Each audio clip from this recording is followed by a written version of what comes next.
Fellow Americans, good morning. Certain dates echo throughout history, including dates that instantly remind all who have lived through them where they were and what they were doing when our democracy came under assault. Dates that occupy not only a place on our calendars, but a place in our collective memory. December 7th, 1941, September 11th, 2001, and January 6th, 2021. On that day, I was not only Vice President-elect, I was also a United States Senator. And I was here at the Capitol that morning at a classified hearing with fellow members of the Senate Intelligence Committee. Hours later, the gates of the Capitol were breached. I had left, but my thoughts immediately turned not only to my colleagues, but to my staff, who had been forced to seek refuge in our office, converting filing cabinets into barricades. What the extremists who roamed these halls targeted was not only the lives of elected leaders. What they sought to degrade and destroy was not only a building, hallowed as it is. What they were assaulting were the institutions, the values, the ideals that generations of Americans have marched, picketed, and shed blood to establish and defend.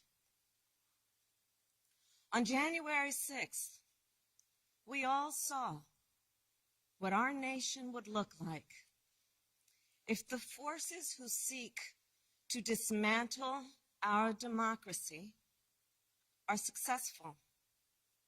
The lawlessness, the violence, the chaos. What was at stake then and now is the right to have our future decided the way the Constitution prescribes it, by we, the people, all the people.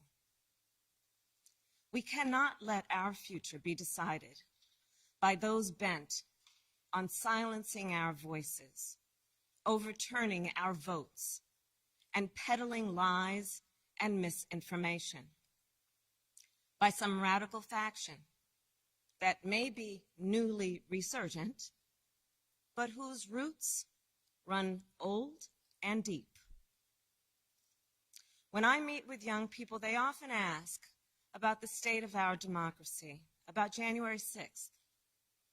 And what I tell them is January 6th reflects the dual nature of democracy, its fragility and its strength. You see, the strength of democracy is the rule of law. The strength of democracy is the principle that everyone should be treated equally, that elections should be free and fair, that corruption should be given no quarter. The strength of democracy is that it empowers the people. And the fragility of democracy is this, that if we are not vigilant, if we do not defend it, democracy simply will not stand. It will falter and fail. The violent assault that took place here, the very fact of how close we came to an election overturned, that reflects the fragility of democracy. Yet, the resolve I saw in our elected leaders when I returned to the Senate chamber that night, their resolve not to yield, but to certify the election, their loyalty not to party or person, but to the Constitution of the United States. That reflects its strength. And so, of course, does the heroism of the Capitol Police, the D.C. Metropolitan Police Department, the National Guard, and other law enforcement officers who answered the call that day, including those who later succumbed to wounds, both visible and invisible. Our thoughts are with all of the families who have lost a loved one. You know, I wonder, how will January 6th come to be remembered in the years ahead? Will it be remembered as a moment that accelerated the unraveling of the oldest, greatest democracy in the world? Or a moment when we decided to secure and strengthen our democracy for generations to come? The American spirit is being tested. The answer to whether we will meet that test resides where it always has resided in our country, with you, the people. And the work ahead will not be easy. Here in this very building, a decision will be made about whether we uphold the right to vote and ensure free and fair elections. Let's be clear, we must pass the voting rights bills that are now before the Senate. And the American people must also do something more. We cannot sit on the sidelines. We must unite in defense of our democracy in order to form a more perfect union, establish justice, ensure domestic tranquility, provide for the common defense, promote the general welfare, and secure the blessings of liberty to ourselves and to our prosperity and posterity. That is the preamble of the Constitution that President Biden and I swore an oath to uphold and defend. And that is the enduring promise of the United States of America. My fellow Americans, it is my honor to introduce a public servant with the character and fortitude to meet this moment, a leader whose life's work has been moving our nation toward that more perfect union, President Joe Biden.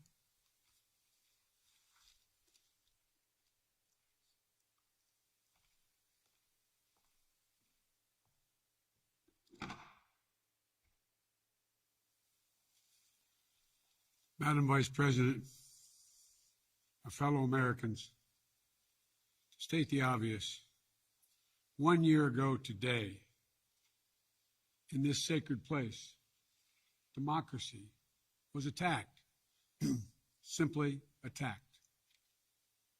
The will of the people was under assault. The Constitution, our Constitution, faced the gravest of threats. Outnumbered in the face of a brutal attack, the Capitol Police, the D.C. Metropolitan Police Department, the National Guard, and other brave law enforcement officials saved the rule of law. Our democracy held. We, the people, endured. We, the people, prevailed. For the first time in our history, a president had not just lost an election, he tried to prevent the peaceful transfer of power as a violent mob breached the Capitol. But they failed. They failed. And on this day of remembrance, we must make sure that such attack never happens again. I'm speaking to you today from Statuary Hall in the United States Capitol. This is where the House of Representatives met for 50 years in the decades leading up to the Civil War. This is on this floor. It's where young Congressman of Illinois, Abraham Lincoln, sat at desk 191 Above him, above us, over that door leading into the rotunda, is a sculpture depicting Cleo, the muse of history. In her hands, an open book in which she records the events taking place in this chamber below. Cleo stood watch over this hall 1 year ago today, as she has for more than 200 years. She recorded what took place, the real history, the real facts, the real truth, the facts and the truth that Vice President Harris just shared, and that you and I and the whole world saw with our own eyes. The Bible tells us that we shall know the truth, and the truth shall make us free. We shall know the truth.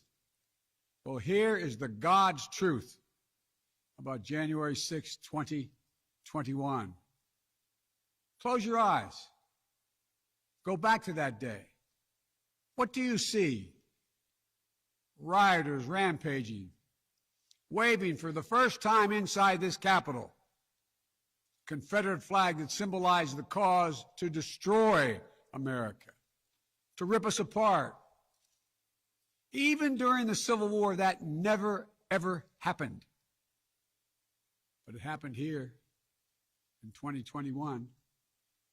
What else do you see? A mob breaking windows, kicking in doors, breaching the Capitol. American flags on poles being used as weapons, as spears. Fire extinguishers being thrown at the heads of police officers. A crowd that professes their love for law enforcement assaulted those police officers, dragged them, sprayed them, stomped on them. Over 140 police officers were injured. We all heard the police officers who were there that day testify to what happened. One officer called it, quote, a medieval battle, and that he was more afraid that day than he was fighting the war in Iraq. They've repeatedly asked since that day, how dare anyone diminish, belittle, or deny the hell they were put through? We saw with our own eyes. Rioters menaced these halls, threatening the life of the Speaker of the House, literally erecting gallows to hang the Vice President of the United States of America. What did we not see? We didn't see a former president who had just rallied the mob to attack, sitting in the private dining room off the Oval Office in the White House, watching it all on television and doing nothing for hours as police were assaulted, lives at risk, the nation's capital under siege. This wasn't a group of tourists. This was an armed insurrection. They weren't looking to uphold the will of the people. They were looking to deny the will of the people. They weren't looking to uphold a free and fair election. They were looking to overturn one. They weren't looking to save the cause of America. They were looking to subvert the Constitution. This isn't about being bogged down in the past. This is about making sure the past isn't buried. That's the only way forward. That's what great nations do. They don't bury the truth. They face up to it. Sounds like hyperbole, but that's the truth. They face up to it. We are a great nation. My fellow Americans, in life there's truth, and tragically there are lies. Lies conceived and spread for profit and power. We must be absolutely clear about what is true and what is a lie. And here's the truth. The former President of the United States of America has created and spread a web of lies about the 2020 election. He's done so because he values power over principle, because he sees his own interest is more important than his country's interest, than America's interest. And because his bruised ego matters more to him than our democracy or our Constitution, he can't accept he lost, even though that's what 93 United States senators, his own attorney general, his own vice president, governors and state officials in every battleground state have all said. He lost. That's what 81 million of you did as you voted for a new way forward. He has done what no president in American history, the history of this country, has ever done. He refused to accept the results of an election and the will of the American people. While some courageous men and women in the Republican Party are standing against it, trying to uphold the principle of that party, too many others are transforming that party into something else. They seem no longer to want to be the party of Lincoln, Eisenhower, Reagan, the Bushes. But whatever my other disagreements are with Republicans who support the rule of law and not the rule of a single man, I will always seek to work together with them to find shared solutions where possible. Because if we have a shared belief in democracy, then anything is possible. Anything. And so at this moment, we must decide, what kind of nation are we going to be? Are we going to be a nation that accepts political violence as a norm? Are we going to be a nation where we allow partisan election officials to overturn the legally expressed will of the people? Are we going to be a nation that lives not by the light of the truth, but in the shadow of lies? We cannot allow ourselves to be that kind of nation. The way forward is to recognize the truth and to live by it. The big lie being told by the former president and many Republicans who fear his wrath is that the insurrection in this country actually took place on Election Day, November 3rd, 2020. Think about that. Is that what you thought? Is that what you thought when you voted that day? Taking part in an insurrection? Is that what you thought you were doing? Or did you think you were carrying out your highest duty as a citizen and voting? The former president's supporters are trying to rewrite history. They want you to see Election Day as the day of insurrection. And the riot that took place here on January 6th as a true expression of the will of the people. Can you think of a more twisted way to look at this country, to look at America? I cannot. Here's the truth.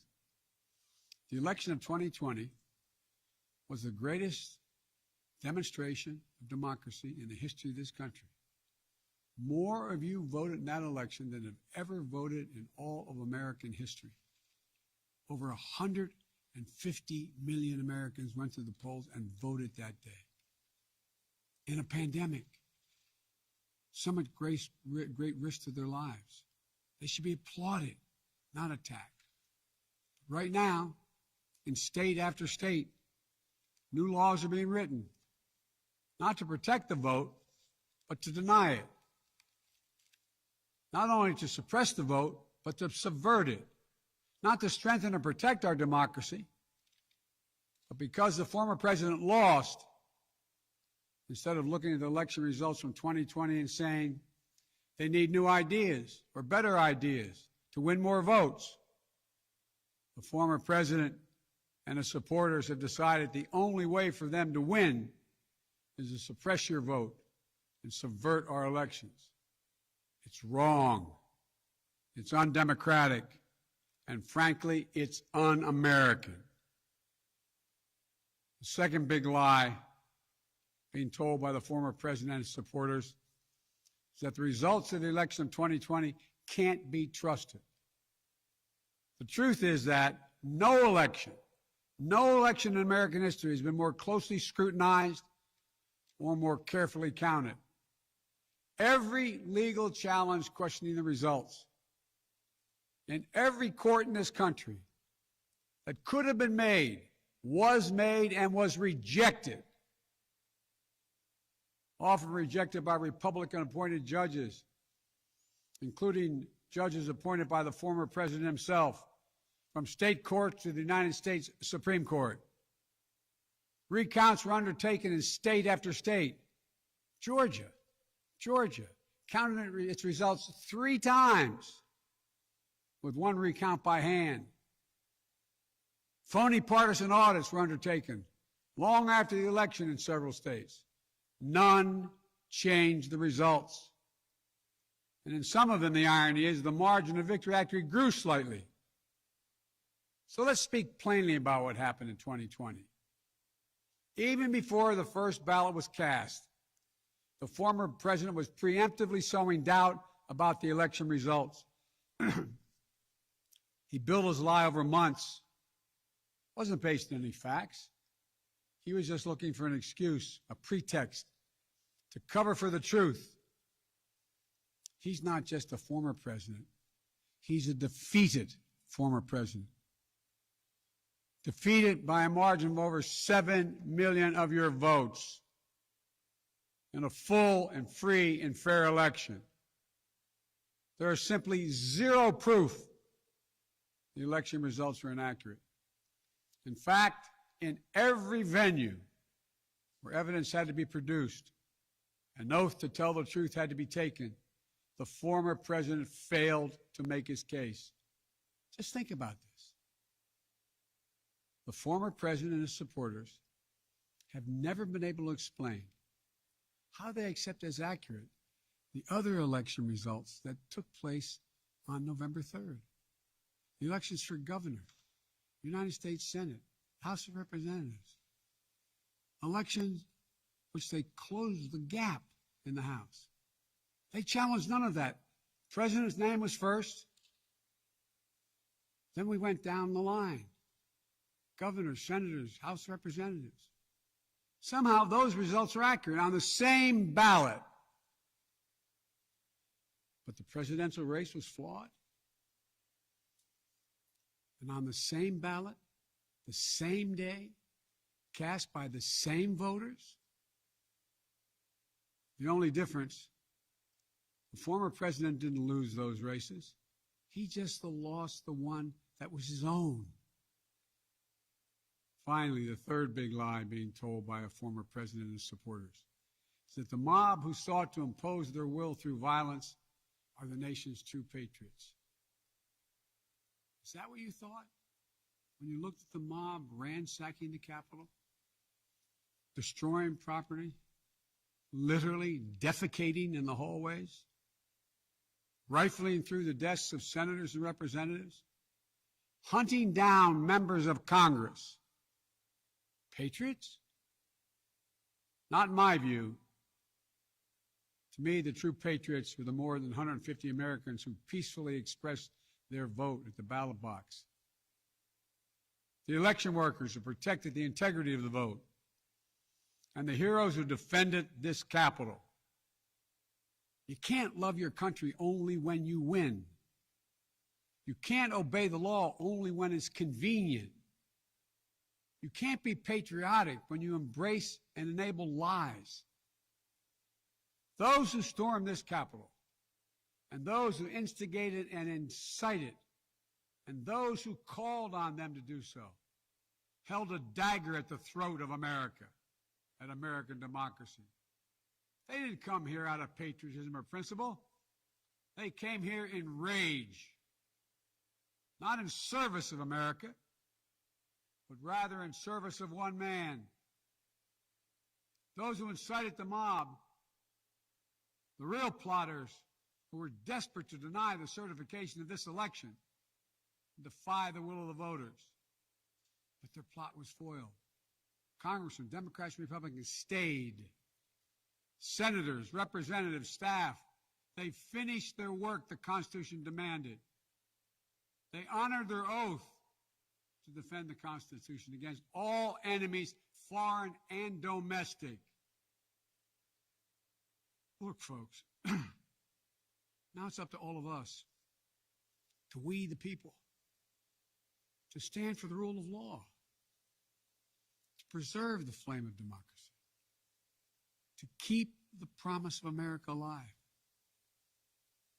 The promise is at risk, targeted by the forces that value brute strength over the sanctity of democracy, fear over hope, personal gain over public good.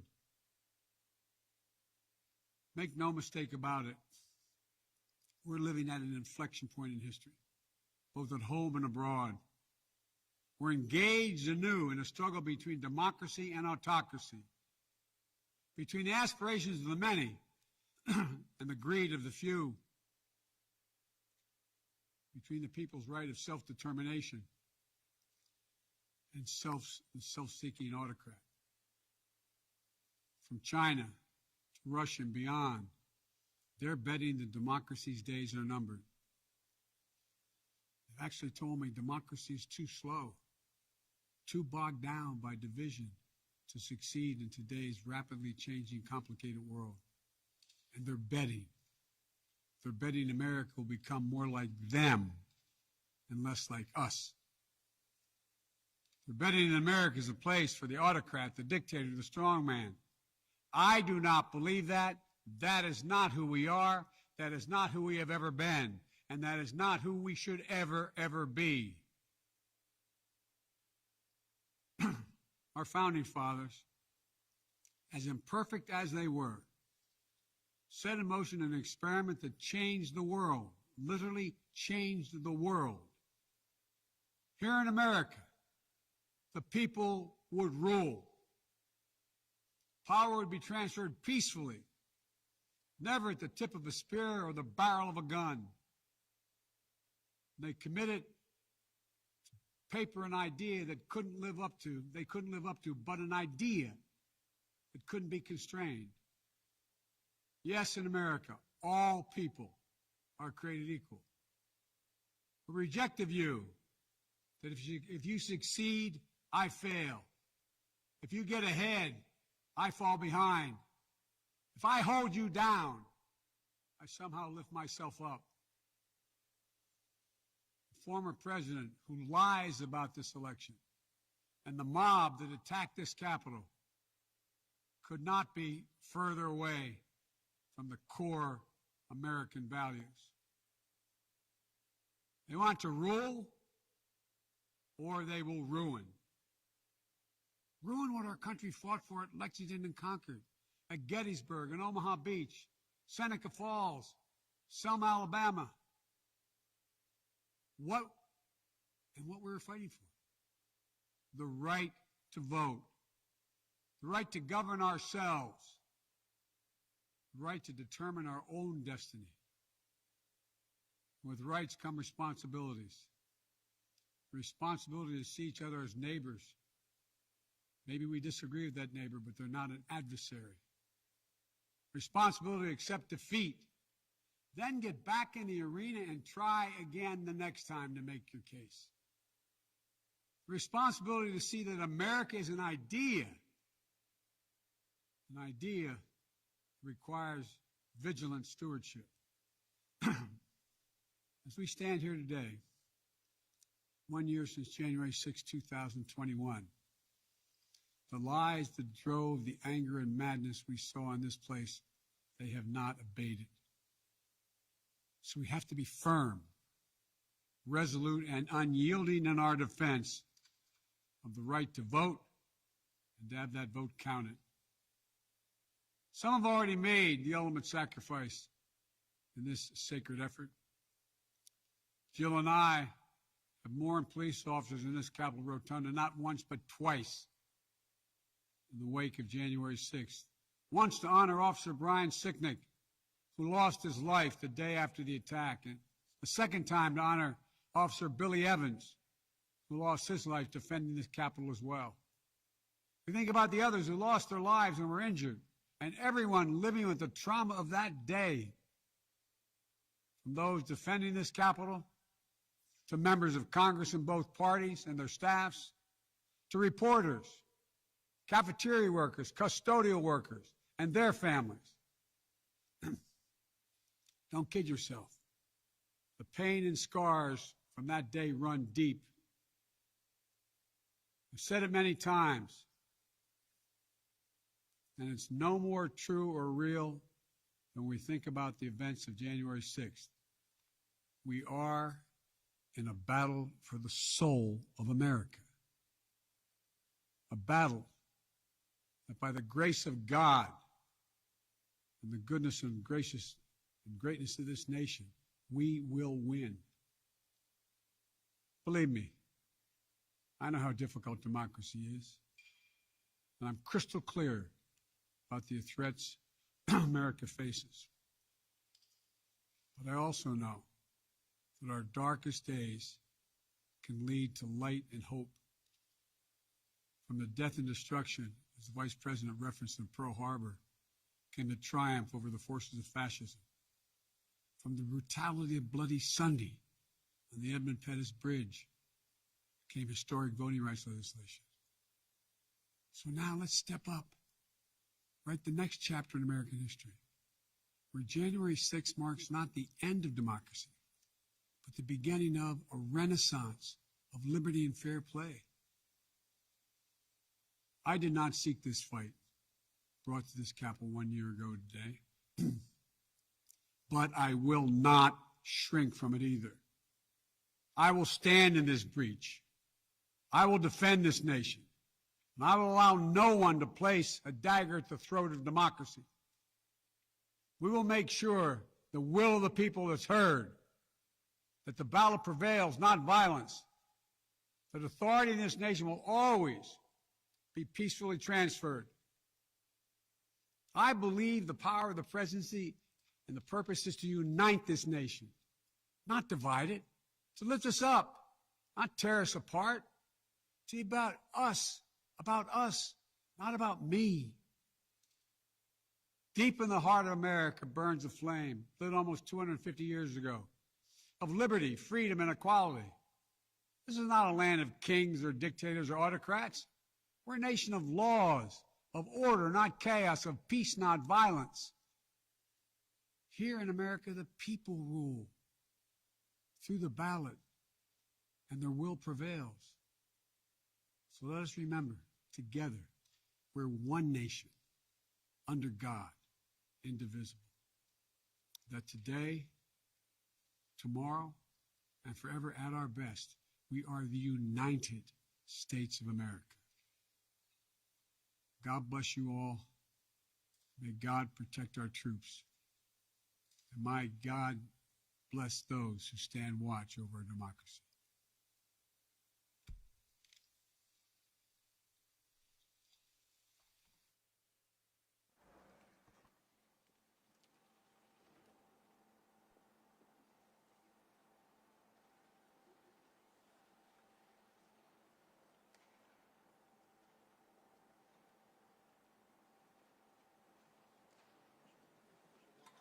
All right, pull. You come this way, guys.